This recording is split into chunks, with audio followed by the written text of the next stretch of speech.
వేములవాడ అనే ఊరిలో రఘురాం లక్ష్మమ్మ దంపతులు నివసిస్తూ ఉంటారు. వారికి ఒక్కగానొక్క కొడుకు అరుణ్, కోడలు అంజలి, అలాగే రఘురాంకి జానకమ్మ అనే అమ్మ కూడా ఉంటుంది. వీళ్ళందరూ చాలా మంచివాళ్లు, అందరి కలిసికట్టుగా ఉంటారు. అంజలి కొత్తగా పెళ్లి చేసుకుని అత్తగారింట్లో అడుగుపెట్టిన అమ్మాయి. సిటీలో పెరగడం వల్ల పద్ధతులపై అవగాహన తక్కువ, కాని ఏ పనైనా నేర్చుకోవాలని ఆరాటం కలిగుంటుంది. ఇక అత్తగారు లక్ష్మమ్మ ప్రతి పద్ధతులను తూచా తప్పకుండా పాటించే ఒక ఇల్లాలు.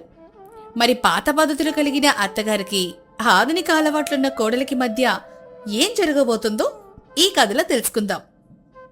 ఒకరోజు లక్ష్మమ్మ ఉదయమే లేచి పూజ చేస్తూ ఉండగా, లక్ష్మి, కొంచెం నీ పూజలు చేయడం పూర్తయితే మా మొహాన్ని కాఫీ నీళ్లు పోస్తావా?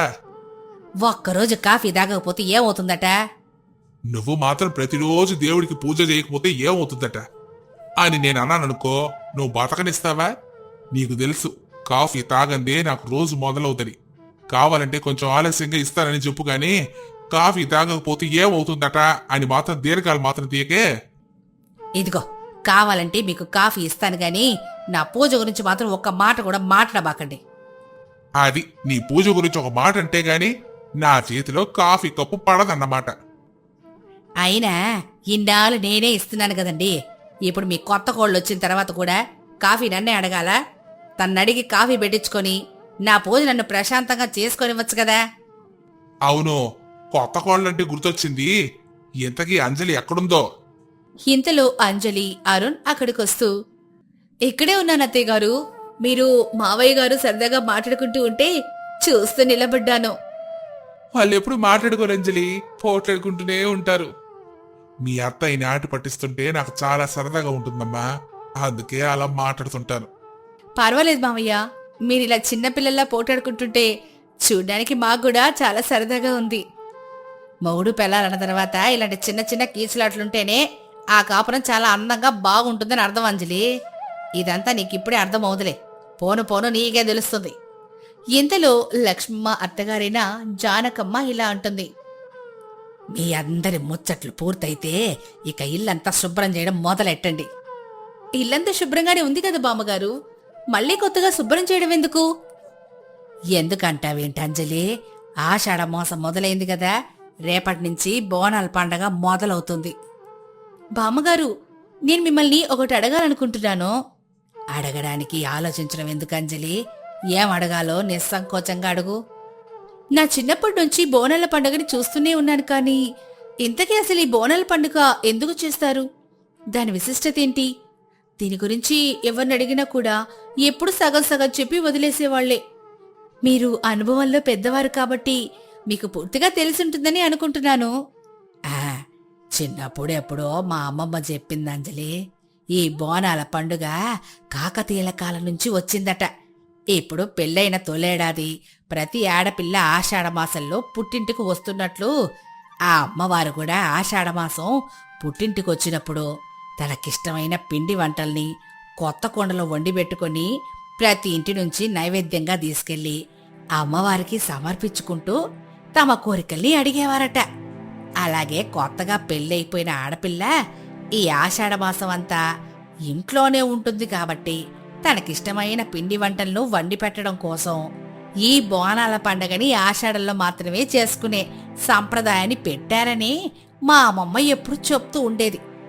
అలాగే తొలి వర్షాలు పడే సమయం కాబట్టి ఎటువంటి అంటువ్యాధులు రాకుండా, రైతులకు ఎటువంటి పంట నష్టం జరగకుండా చల్లగా చూడమని ఆ అమ్మవారికి బోనం సమర్పించుకొని వేడుకుంటారు. మరి ఈ పండుగను ఇక్కడ మాత్రం ఎందుకు చేస్తారు? అన్ని ప్రదేశాల్లో ఎందుకు చేయరు బామ్మగారు? మనల్ని పరిపాలించింది కాకతీయులు కదమ్మా, అందుకే ఈ ప్రదేశానికి మాత్రమే ఈ పండుగ పరిమితమైంది. చాలా చక్కగా వివరించారు బామ్మగారు.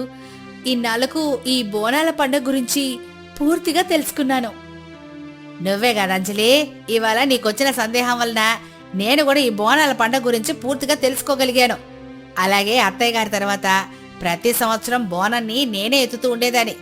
ఇప్పుడు కొత్త కోడలు నువ్వు వచ్చావుగా, ఇప్పటి నుంచి ప్రతి సంవత్సరం బోనం ఎత్తే బాధ్యత నీకే అప్పగిస్తున్నాను. కానీ అత్తయ్య నేనింతవరకు ఎప్పుడు బోనం ఎత్తలేదు. అసలు బోనం కుండని ఎలా తయారు చేయాలో కూడా నాకు తెలియదు. అలాగే తలపై పెట్టుకుని బ్యాలెన్స్ ఎలా చేయాలో కూడా తెలియదు అత్తయ్య. పైగా అలా బ్యాలెన్స్ చేస్తూ పట్టుకునే వాళ్ళని చూసి ఆశ్చర్యపోతూ ఉండేదాన్ని. ఈ సంవత్సరం కూడా మీరే కానిచ్చేయండి అత్తయ్య. మళ్ళీ ఏదైనా పొరపాటు జరుగుతుందేమోనని భయంగా ఉంది. నీకు అమ్మా నాన్న లేరు కాబట్టి బోనం ఎత్తే అవసరం ఇంతవరకు పడలేదంజలి. అందుకు నీకు దాని గురించి తెలియకపోవడంలో ఆశ్చర్యమేమీ లేదమ్మా. కానీ నీకిప్పుడు ఎత్తగారున్నారుగా, నేను అన్ని దగ్గరుండి నేర్పిస్తాను. నువ్వేమీ భయపడబాకు. అలా అత్తాకోడలు ఇద్దరు కలిసి ఇల్లంతా శుభ్రం చేసుకుని బోనం పండక్కి కావలసిన ఏర్పాట్లన్నీ చేసుకుంటారు. మరుసటి రోజు అంజలి తలార స్నానం చేసి కొత్త చీర కట్టుకొని వస్తుంది. లక్ష్మమ్మ జానకమ్మ కలిసి అంజలికి బోనం కుండ ఎలా తయారు చేయాలో దగ్గరుండి చెప్తూ ఉంటారు. అబ్బో, నా మనవరాలు అంజలి ఈ కొత్త చీరలో ఎంత అందంగా ఉందో చూడు లక్ష్మి. మీ మనవరాలుగానే కాదత్తయ్య గారు, నాకు కోడలుగా కూడా చాలా అందంగా ఉంది. ఇకపోతే అంజలి, ముందుగా ఈ కొత్త కుండను తీసుకొని కుండ నిండా పసుపు రాసి కుంకుమ బొట్టు పెట్టమ్మా. అలాగే అమ్మవారి కోసం తయారు చేసిన ఆ బెల్లం అన్నం అంతా అందులో వేసి ఈ పిండి వంటలు కూడా అందులో పెట్టి చుట్టూ వేపాకులు పేర్చి ఈ నెయ్యి దీపాన్ని వెలిగించు. అంతే, ఇక బోనం కుండ తయారైపోయినట్టే.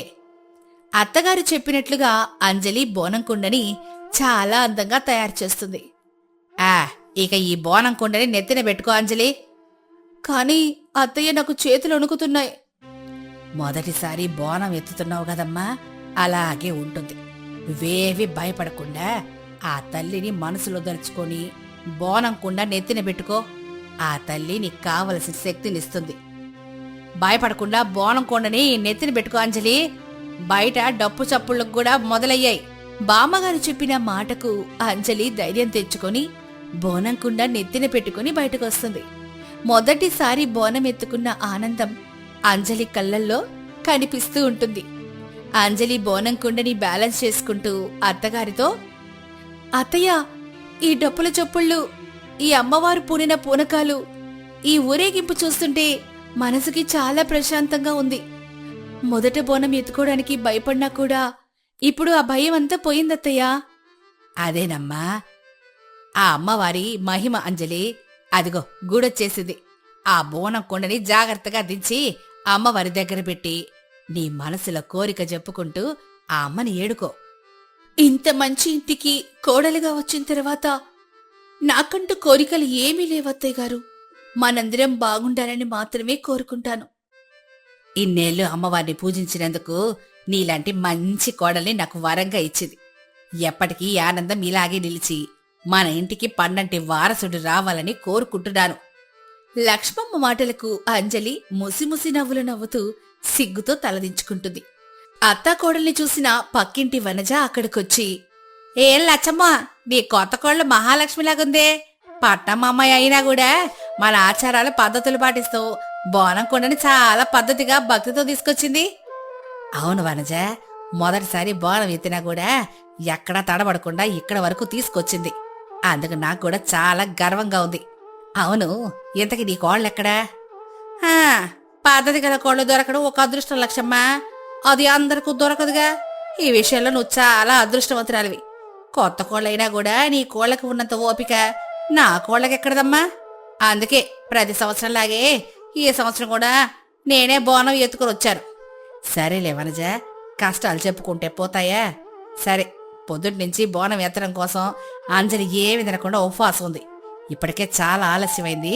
మేమిక ఇంటికి బయలుదేరతాం. అలా బోనం ముగించుకుని లక్ష్మమ్మ అంజలి ఇద్దరు ఇంటికి చేరుకుంటారు. అంజలి చాలా ఆనందంతో ఉంటుంది. అది గమనించిన అరుణ్, ఏంటి అంజలి, ఈరోజు ఎంత ఆనందంగా కనిపిస్తున్నావు? ఏమో తెలియదండి, ఆ బోనం కుండ ఎత్తుకున్న తర్వాత నాలో ఏదో తెలియని ఉత్సాహం మొదలైంది. మనసు చాలా ప్రశాంతంగా ఇంకా చాలా ఆనందంగా ఉంది. అలాగే అత్తయ్య గారు నా మీద నమ్మకం పెట్టుకొని ఈ బోనాల పండుగ నా చేతుల మీదుగా జరిపించినందుకు మీకు చాలా థ్యాంక్స్ అత్తయ్య. పెళ్ళైన తర్వాత నా మొదటి పండుగని ఈ జీవితంలో మర్చిపోలేను. మీలాంటి అత్తగారు దొరకడం నా అదృష్టం. ఈ చిరునవ్వు నీ ముఖం మీద ఎప్పుడు ఇలాగే ఉండాలంజలి. ఇదిగో మనవరాలే, ఇక వచ్చే సంవత్సరం నుంచి నువ్వే సొంతంగా బోనం కుండ తయారు చేయాలి, గుర్తుపెట్టుకో. తప్పకుండా బామ్మగారు. సరే సరే, ఇక ఎంతసేపు ఈ ముచ్చట్లేనా? మాకు భోజనం వడ్డించేది కూడా ఉందా? అసలే అవతల పిండి వంటలు చాలా ఉన్నాయి. ఆయన్ని వేస్ట్ అవ్వకుండా ఉండాలంటే మీరు త్వరగా వడ్డిస్తే మేము తిని పెడతాం. మళ్ళీ మొదలెట్టారా? ఆకలైతే చాలు, కొంచెంసేపు కూడా ఆగలేరు. చిన్న పిల్లాడి కన్నా ఎక్కువగా గోల చేసేస్తారండి. పాపం మన అంజలి చూడండి, ఉదయం నుంచి ఏమి తినకపోయినా కూడా మొహంలో ఇంకా ఆ చిరునవ్వు, ఆ ఒంట్లో ఓపిక ఎలా ఉన్నాయో. మరి అంజలి ఎవరి కోడలు అనుకుంటున్నావే? ఈ రఘురావయ్య కోడలు. ఆ మాత్రకం ఓపిక ఉంటదిలే. ఆ ఈ డప్పులకేమి తక్కువ లేదులే గాని పదండి, అందరం కలిసి భోజనం చేద్దాం. అలా అందరూ సరదాగా భోజనం చేస్తూ నవ్వుకుంటూ అలా అత్తాకోడలి బోనాల పండుగ ఆ ఇంట్లో ఆనందాన్ని, అందరి మధ్యలో ఉన్న ప్రేమని మరింత బలపరుస్తుంది. మరి ఈ కథ ద్వారా మనం తెలుసుకున్న నీతేంటో తెలుసా? మనుషుల మధ్య ప్రేమ, ఆప్యాయత ఉంటే ప్రతి ఇల్లు స్వర్గసీమతో సమానం. అంజలికి వయసు పెరిగినా ఆమె అల్లరి పనులు మాత్రం తగ్గలేదు.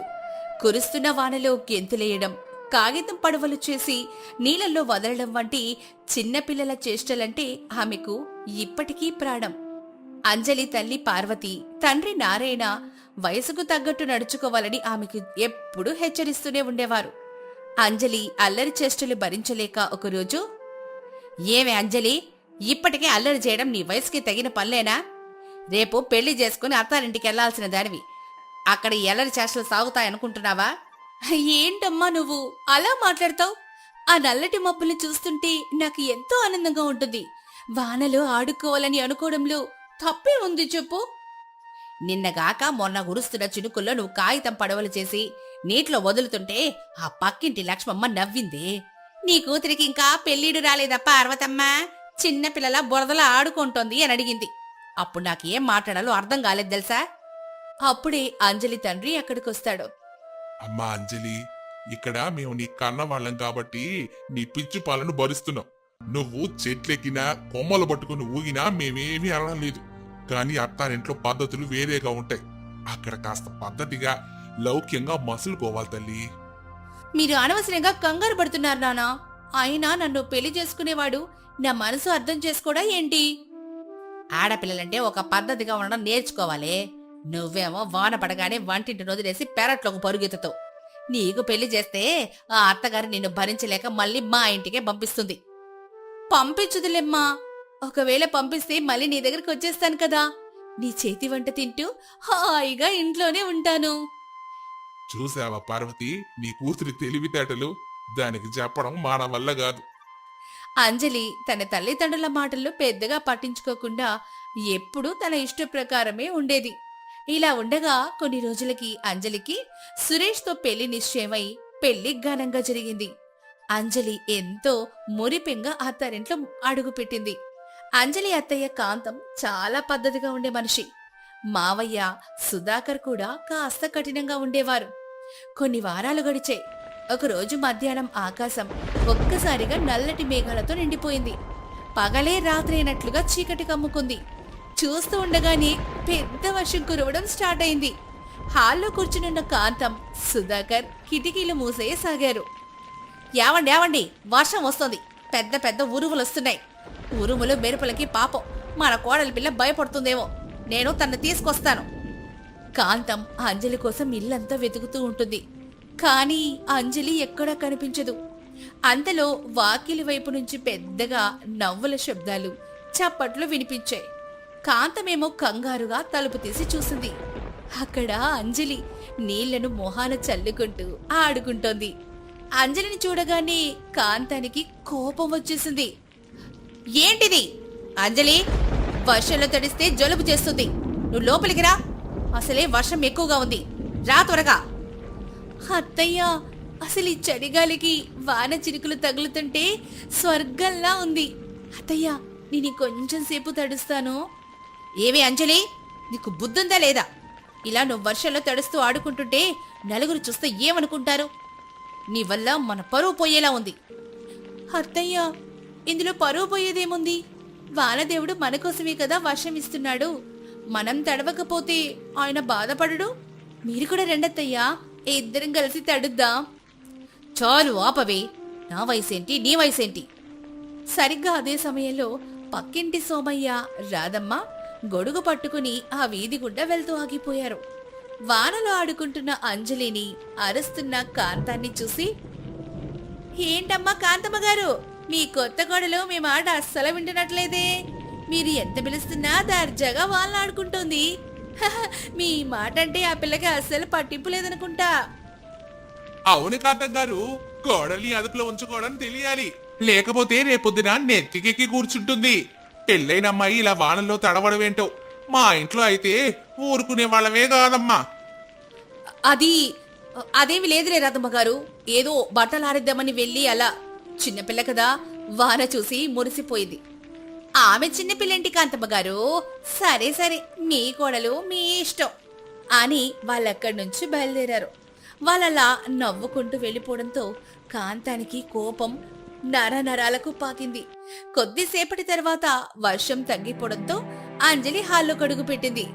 అంజలి లోపలికి రాగానే, అంజలి, అసలు నీ మనసులో ఏముంది? నలుగురిలో నా పరువు తీయాలనుకుంటున్నావా?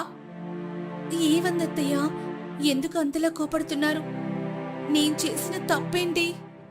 ఏమైందా? ఆ పక్కింటి రాదమ్మా, సోమయ్య మనల్ని చూసి ఎంత మాటలన్నారో విన్నావా? కోడల్ని కంట్రోల్లో పెట్టడం తెలియదు అని నన్ను వెక్కిరించారు. నేను ఎన్నిసార్లు పిలిచినా ఎందుకు నువ్వు లోపలికి రాలేదు? అత్తయ్య, నేను వాళ్ళలో తడవడం వల్ల ఎవరికి ఇబ్బంది లేదు కదా. నాకు చిన్నప్పటి నుంచి వానంటే చాలా ఇష్టం. అలా చేయకపోతే నా మనసు ఊరుకోదు. అయినా పక్కింటి వాళ్ళ మాటల కోసం నా ఆనందాన్ని ఎందుకు వదులుకోవాలి? అంజలి, మన అలవాట్లు ఇలా పిచ్చి చేష్టల్లో ఉండకూడదు. అత్తగా చెప్తుంటే ఎదురు సమాధానాలు చెప్తావా? ఎంత పొగరు నీకు? నా అలవాట్లు నా ఇష్టం మావయ్య గారు. నేనెవరికి హాని చేయడం లేదు కదా. నన్ను నా ఇష్టం ప్రకారం బ్రతకనివ్వండి. నేను వానలో తడిస్తే సమాజానికి ఏమొచ్చింది నష్టం? సరిగ్గా అదే సమయంలో సురేష్ ఆఫీస్ నుంచి అలసిపోయి ఇంటికొచ్చాడు. ఇంట్లో ఉన్న ఉద్రిక్తత వాతావరణం చూసి సురేష్ ఆశ్చర్యపోయాడు. ఏంటి మమ్మీ, ఏమైంది? ఇంట్లో అందరూ ఇంత సీరియస్ గా ఉన్నారు. అంజలి, నువ్వేంటి తడిసిపోయావు? ఏం చెప్పమంటావురా సురేషు? నీ పెళ్ళం చేష్టలు చూసి ఊరంతా నవ్వుకుంటున్నారు. ఆ పెద్ద వర్షంలో నిలబడి తడుస్తోంది. నేనొద్దని ఎంత మొత్తుకున్నా వినలేదు. పైగా ఎదురు తిరుగుతోంది. నన్ను మీ నాన్నను లెక్కే చేయట్లేదు. అంజలి, ఏంటిది? మమ్మీ చెప్తుంటే వినకుండా ఎదురు మాట్లాడతావా? ఈ వానలో తడవడం, పిచ్చి పనులు చేయడం లాంటి అలవాట్లు ఇకపై మానుకోవా? నువ్వేం చిన్నపిల్లవి కావు. కాస్త బాధ్యతగా ఉండు. సురేష్, నువ్వు కూడా నన్నే అంటున్నావా? నా మనసు నీకు బాగా అర్థమవుతుందనుకున్నాను, కానీ నువ్వు కూడా నన్ను తప్పు పడుతున్నావు. ప్రతిదానికి ఒక పద్ధతి ఉంటుంది అంజలి. ఇలా నీ అలవాట్లు మన పరువు తీసేలా ఉండకూడదు. ముందు నువ్వు మమ్మీకి సారీ చెప్పు. ఈ సారీ ఎందుకు చెప్పాలి? నేను ఏ తప్పు చేయలేదు.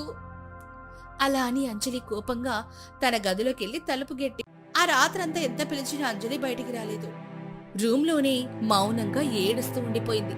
సురేష్ ఏమో హాల్లో సోఫాలో పడుకున్నాడు. మరుసటి రోజు ఉదయం అంజలి గది తలుపులు ఇంకా తెరుచుకోలేదు. కాంతానికి కాస్త అనుమానంగా, భయంగా అనిపించింది. అంజలి రాత్రి అన్నం కూడా తినలేదు కదా అని ఆమె నెమ్మదిగా గది తలుపులు నెట్టి లోపలికెళ్లి చూసింది. కాంతం ఆందోళనగా ఆమె నుదుటి మీద చెయ్యేసి చూసింది. అమ్మో, ఎంత జ్వరం! ఒళ్ళు కాలిపోతోంది. సురేష్, సురేష్, త్వరగా రా! కాంతం పిలవడంతో సురేష్ పరిగెత్తుకుంటూ వచ్చాడు. ఏమైంది మమ్మీ? అంజలికి జ్వరం వచ్చిందిరా. నిన్న వాన్లో తడిసింది కదా, అందుకే అంజలికి జ్వరం వచ్చేసింది. నువ్వు వెంటనే డాక్టర్ దగ్గరికెళ్ళి మందులు తీసుకొని రాపో. అలాగే మమ్మీ. సురేష్ వెంటనే డాక్టర్ దగ్గరికెళ్ళాడు. కాంతం మాత్రం అంజలి పక్కనే ఉంది. అంజలికి సేవ చేయడం మొదలెట్టింది. అమ్మో, చలి పెడుతుంది, నా కళ్ళు తిరుగుతున్నాయి. ఏం మాట్లాడకు తల్లి, నేనున్నాను కదా, నీకేం కాదు. కాంతమే స్వయంగా వేడివేడి మిరియాలు, సొంటి కాషాయం కాచి అంజలికిచ్చింది. తాగు తల్లి అంజలి, ఇది తాగితే నొప్పులన్నీ తగ్గిపోతాయమ్మా. థాంక్స్ అత్తయ్య, నేను మీ మంచితనాన్ని అర్థం చేసుకోలేదు. నన్ను క్షమించండి, కానీ మీరు నాకు అమ్మలా సేవ చేస్తున్నారు. పిచ్చి తల్లి, నేను నీకు అమ్మలా కాదమ్మా, అమ్మలాంటిదాన్నే. నువ్వు నన్ను పరాయిదని అనుకున్నావా? ఆ రోజంతా కాంతం అంజలి పక్కనే కూర్చొని ఒక్క క్షణం కూడా కదల్లేదు. సమయానికి మందులేస్తూ తడి పట్టీలు మారుస్తూ కాంతం తల్లిలా సేవలు చేసింది. మరుసటి రోజు అంజలికి జ్వరం తగ్గింది. ఆమె మెల్లగా కళ్ళు తెరిచి చూసింది. అంజలికి పక్కనే కాంతం అలసిపోయి కుర్చీలో తలవాల్చి నిద్రపోతూ కనిపించింది. కాంతం చేతులింకా అంజలి చేతిని గట్టిగా పట్టుకునే ఉన్నాయి. అది చూడగానే అంజలి మనసు కరిగిపోయింది. అంజలి కళ్ళలో నుంచి ఆనంద బాష్పాలు రాలాయి. అంజలి మెల్లగా కదలడంతో కాంతం ఒక్కసారిగా నిద్రలేచింది. అంజలి, లేచావా తల్లి? ఇప్పుడెలా ఉందమ్మా? తలనొప్పి తగ్గిందా? ఆకలేస్తోందా? అత్తయ్య, నన్ను క్షమించండి. నిన్న కోపంలో మీకు ఎదురు మాట్లాడాను. మీ మనసు అర్థం చేసుకోకుండా ఇష్టం వచ్చిందల్లాగా నా ఇష్టమే గొప్పదనుకున్నాను. నేను చాలా తింగరదాన్ని అత్తయ్య. పిచ్చి తల్లి, నీ తప్పేమీ లేదమ్మా. నేను నీకు అత్తగారిని కావచ్చు, కానీ నిన్ను నా కన్న కూతుర్లా చూసుకోవాలనేదే నా ఆశ. అందుకే నువ్వు వర్షంలో తడిస్తే జబ్బు పడతావని కోప్పడ్డాను. నువ్వు ఆరోగ్యంగా సంతోషంగా ఉండడం కంటే నాకింకేం కావాలి చెప్పు? అత్తయ్య, మీరు చాలా మంచివారు. మీ సేవ చూశాక నాకు అమ్మ గుర్తొచ్చింది. ఇకపై నేను మీ మాట అస్సలు జవదాటను.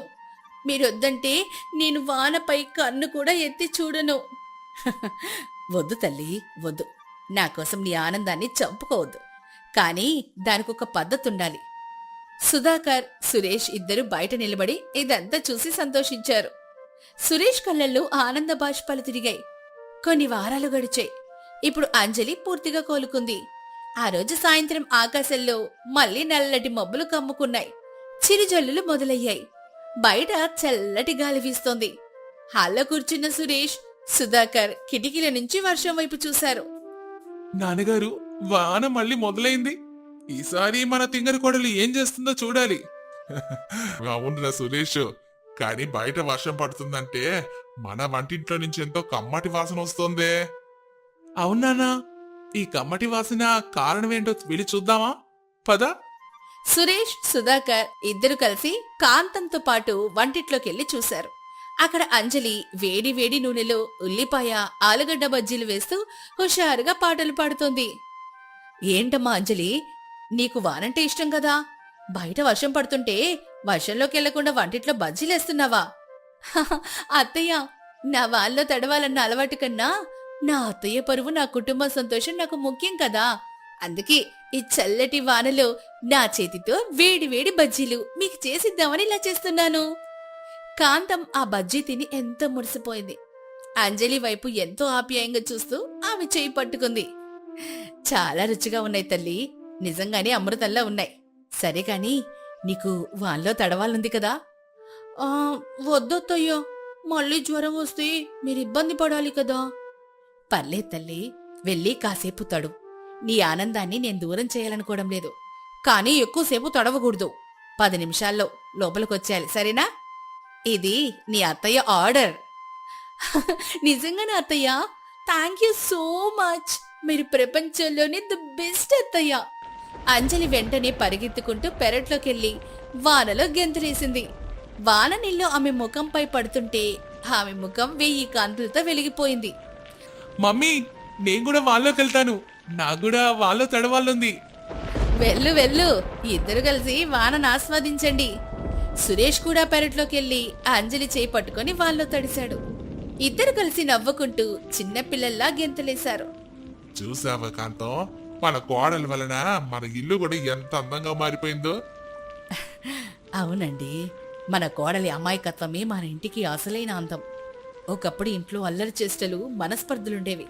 కానీ ఇప్పుడు ఆ ఇల్లు ప్రేమతో, పరస్పర అవగాహనతో వెచ్చని కుటుంబం